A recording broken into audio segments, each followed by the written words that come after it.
Thanks everyone for coming. Our first big Cerebral Gym event.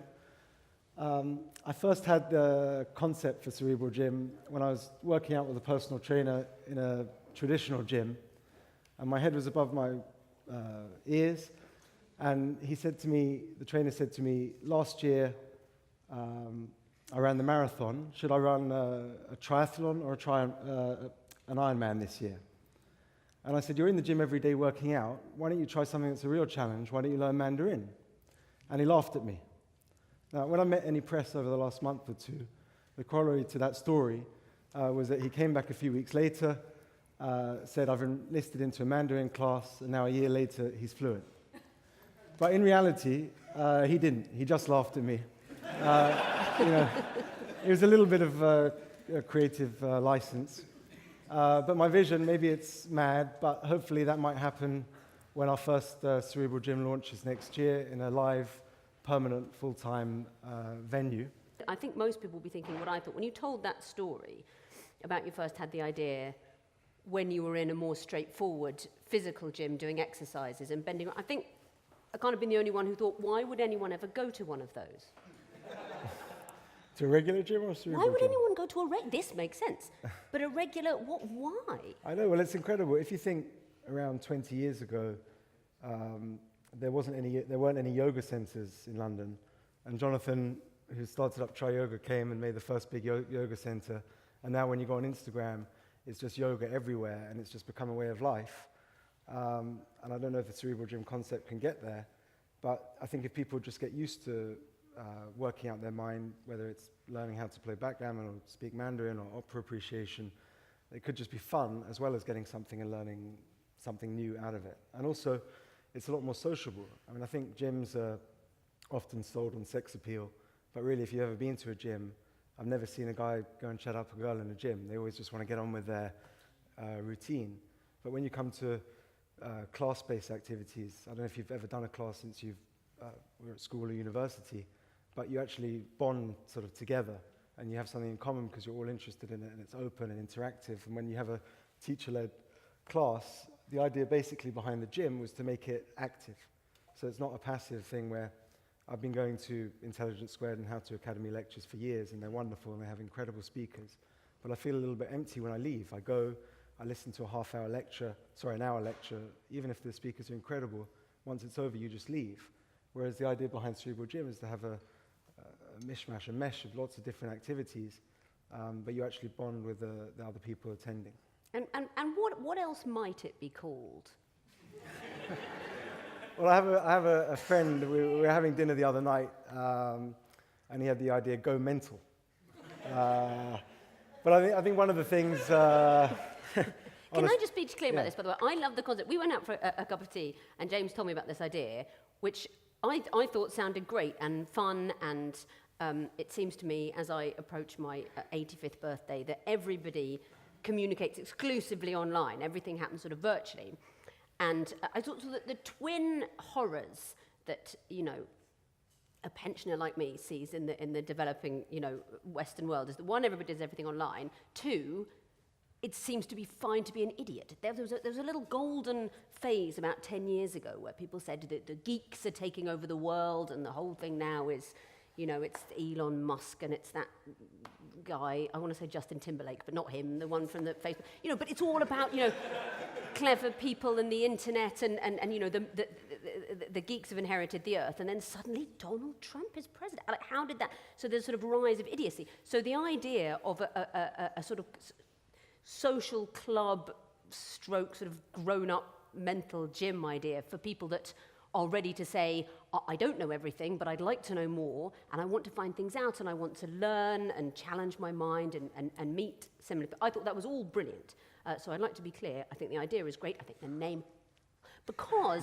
Well, I think the thing is, when we were discussing it, we had an email conversation back and forwards, and I used a phrase I don't like. I said, sort of bring like-minded people together. Like-minded sounds a bit aloof and pretentious, but I thought Vicky came back and said, how do you get like-minded people to come?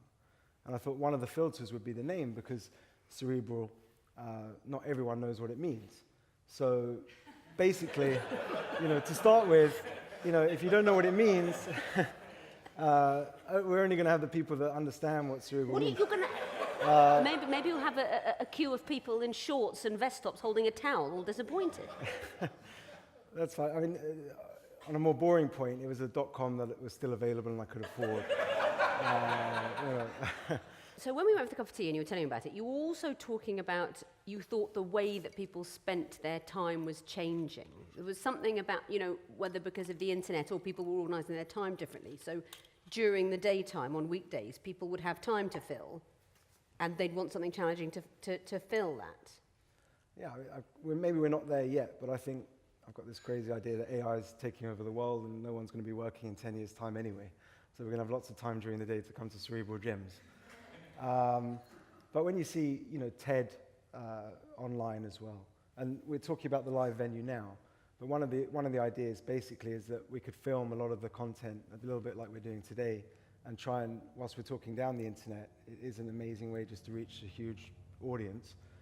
So one of the ideas is to film a lot of the content and find a way to package it up online. It could be live Facebook sort of conferences where people can ask questions at the same time. Some of the classes might be edited and put on a YouTube channel or have our own app eventually. So, it's still a work in progress to reach an audience, but it's clear when you see how people spend their time. Traditionally, when people went to the gym, they joined as a membership. You pay a once a month fee, and if you could afford it, you had a personal trainer.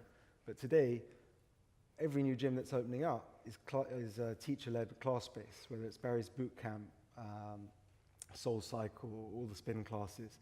And I think people like that format. I once joined a gym near me. I went there, and it was the day after I'd won the first poker tournament. So I had this money, and I thought, I'll join a gym. And I went, and you got a session. That wasn't what I was doing the day after I won my big poker tournament. I was in Las Vegas. With a guy, so it was all very technical. The guy said, we're just gonna sort out something. We have to take a medical reading so that we could plan, your exercise schedule. And he put all this stuff, things to measure pulse and heart rate and temperature. And he put all of these things, wires, and then we went around and did the whole thing, the whole, cycling and all the various things on the machines. And then he went down and he looked in his books and typed in his computer and he said, right, now, I need to tell you that you are technically fat. And this would take, you have to understand, an hour of just sums, tests, that's what you come up with. And I never went again. I paid £45 a month, and I saw a couple of weeks ago that it's closed down. It's that one in Belsize Park, and I saw they've stopped taking the money from my account, and that's something I joined in 2006. So tell me about what it's like to be on Have I Got News for You? I love that show. It's a lot of people. People probably saw there was a recent news story because Ian Hislop had given a rather gallant answer. He'd been interviewed by the Radio Times, and they said, why aren't there more women on the show? And he'd given a rather gallant answer about, well, men are just, they're cocky little shits. They think they'll be good at it, and women are quicker to say, oh, maybe I shouldn't risk it. And he got a hard time because I say, if you talk about gender, there's just somebody will be cross with you. But after that, so a lot of people wanted to ask my opinion. Why don't more women do it? Why don't they ask more women, or why do more women say no? And I thought, in a way, I seem like a good person to ask because I do the show, but actually I'm the worst person to ask because they do ask me and I don't say no. So, I don't know how other people think. I genuinely don't. I find the show fun, not scary. I'm a big fan of it. It's very exciting to be on it. You're sitting there and the theme music starts and it's like you've gone through the television like Alice in Wonderland. And they've always been nice to me and, So on another cerebral subject, you used to be on Question Time quite a lot.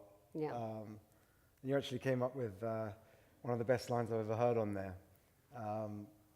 Someone asked you what you felt about Tony Blair, and you said, he was a bit like an ex-boyfriend. I was infatuated at the time, but I look back and I think, ugh.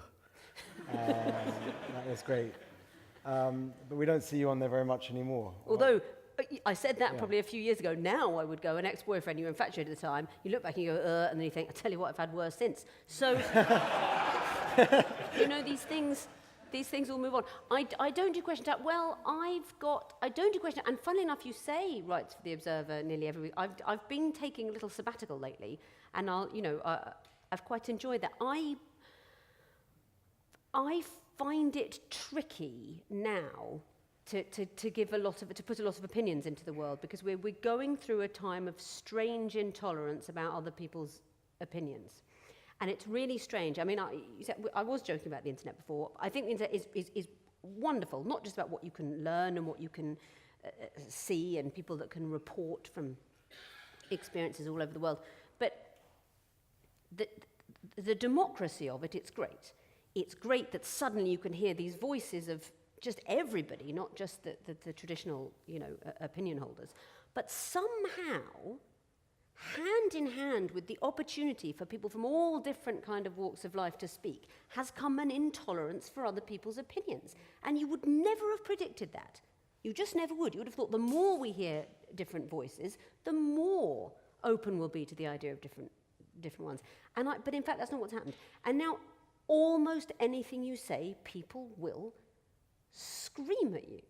And I don't really have a particular political line. I don't have a party affiliation. I don't have a particular thing. But there's some core principles that I really hold. And one of them is I'm sort of almost violently liberal about other people's opinions. I think other people having the right to say what they think and feel and believe is the most important thing.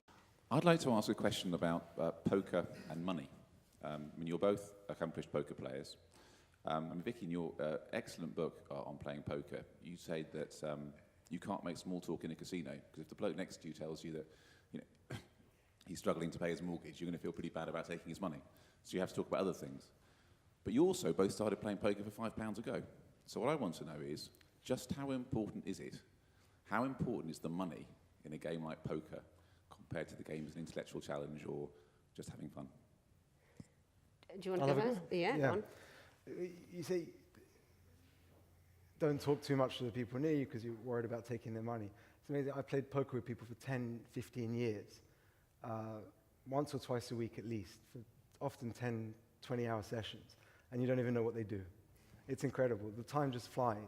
And I think that's one of the reasons why we're going to sort of promote a games room at Cerebral Gym, because it's such an icebreaker when you can interact with people and you can actually play without getting too personal, but just to sort of enjoy each other's company without actually having to talk, which I like. The money, look, poker's the only game where you have to play for money. In fact, that's why we haven't got it today. We've got pretty much every other game under the sun. We're playing Monopoly, Scrabble, Connect Four tournaments, backgammon, chess. We've got a Grandmaster here. But poker just doesn't work without money. I think most people that play are prepared to lose and sort of are used to gambling. And I've very rarely seen it be an issue. I don't know if you... Well, it's one of the things that one of my key bits of advice that I give to people sometimes when they're playing poker and they say, they say things like, what are your main 3 tips? One of them is always, if you want to play well, you've got to play for the right amount of money. Because if it's too big for you, you'll be scared and you won't play properly. And if it's too small for you, then you won't care and you won't play properly.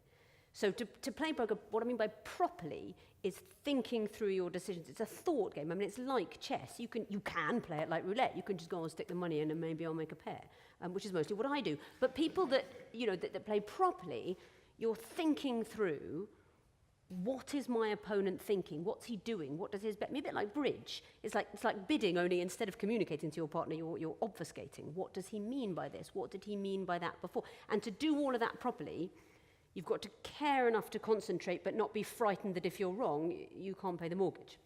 First of all, well done getting it going. A fantastic effort. Thanks. And what's the bandwidth of things that you consider cerebral? Because it's such an incredible range, and people say, oh, this is cerebral, this is cerebral. And I think it's quite hard to define a market for such a broad spectrum. It's really hard. When I started, I was working with a marketing girl, and she happened on the side to run a live meetup dating agency, and she said, could I do a course on, how to date? And I thought it would definitely sell, but it wasn't particularly cerebral. I think anything that challenges your mind, really. But I think it's going to be based around the teachers. If we find the right teachers that have some kind of intellectual bias but are passionate about what they do, can engage the audience, I think we can we can then create the class. It's not like I'm going out looking for, how to play the flute and find a teacher. And I think it's also going to be a feedback loop to see what works. My husband, on one of our early dates, suggested that we go to the London Aquarium and then for a fish supper. Which I thought was brilliant. I think there's definitely a creative thing, because my approach to dating, I never did online dating. I feel like the stigma was lifted from online dating literally the day I got married. I mean, almost as I set off down the aisle, someone went, "It's now fine." And because it looks amazing. It's probably terrible because you just meet endless awful people, but in theory, it's just great, sort of endless just browsing, like sort of looking around an online bookshop. Brilliant. I never got to do it.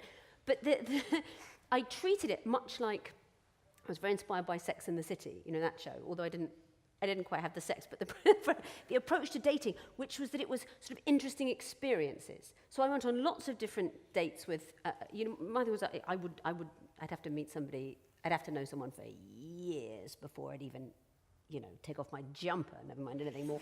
But to go on the dates, but to find out about sort of little worlds and what different people can show you and meet their friends and what they want to do. So I always liked sort of curious experiences. I think I did forget to mention, Nikki, do you want to stand up? No, she doesn't want to stand up, but she's over there. I actually met my wife at a lecture. It was about 2010, and we were at this, again, it was a Jewish Book Week lecture. They do a series once a year. And I think it was on philosophy, but I can't even remember the title of the lecture. But when you go to lectures and talks and classes, it is a great way to meet people. Just following on from what you were saying about the importance of finding the right teachers and what Victoria was just saying about variety being the spice of life, I was just wondering, it's a slightly hackneyed question, apologies if you asked it before, but like if you could go back in history and pick 3 speakers for one of these days, alive or dead, from any field, like, who would you pick? Oh, that's a tough one.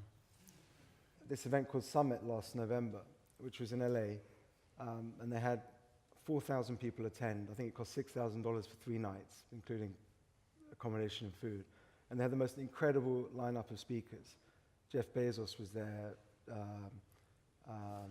Reed Hastings, Kobe Bryant. The list went on. There were over 100 speakers. And sometimes it's surprising that the most interesting talk I found there was Jessica Alba. She was a Hollywood actress. I thought she was a singer before I heard the talk, but apparently she was an actress. Gave up acting in her 20s to start a company called The Honest Company. I think she's pregnant with her 4th child, and The Honest Company makes ethical household goods, and it's worth billions now, and she doesn't even act. And she was the most compelling speaker out of the whole of 100 sort of lineup. So I think often you don't know who's going to be a good speaker or what's interesting. Sometimes you may go for the big names, and they underwhelm. And sometimes you just hear some talks which really sort of spark your imagination. But I think that's one big question I was thinking about with Cerebral Gym. Maybe not just the top 3 speakers ever, but who are our intellectual heroes these days, or certainly younger ones, say under 40. And I really struggle to name any in the UK. I think in the US, for example, I listen to Tim Ferriss' podcast every week, and every week he has someone kind of young and interesting, and he does an hour-and-a-half interview, and some of them are pretty incredible. And we were having a couple of them play in the podcast and chill room today, so you can listen and have a massage. But I think it's a tough one. I mean, who have we got in England? If you ask someone who's sort of your intellectual hero, they might reply Stephen Fry, but he's getting on a bit. Mary Beard. It's not people that really stimulate young people to stop going to the gym and doing yoga, and well, not doing yoga, but as well as, and come to a Cerebral Gym. So I think it's something we're going to work on. That's the idea. I think it's always been like that, though. I'm having a flashback to, I think, it must have been like 20 years ago, reading something in a paper about, I can't remember what it was, but something in France, some kind of boneheaded piece of legislation, and people protesting, and I read this sentence that the Champs-Élysées was filled with intellectual public figures. And I remember thinking, if it was Trafalgar Square, it would be Melvin Bragg alone. I mean, I don't know that we've ever had intellectual public figures. I was thinking one crazy idea, maybe next year, instead of doing the House of St Barnabas launched a Cerebral Sunday, you could have a big event in the park. So Hyde Park is Speaker's Corner. You could call it Speaker's Corner and have a big stage. And instead of a rock concert, you have 10 intellectuals come and give a speech. I don't know how many people would turn up, but give it a try. And I think we're running out of time. But thanks so much, Vicky, for coming. That's all right. It's great, and everyone enjoy the day.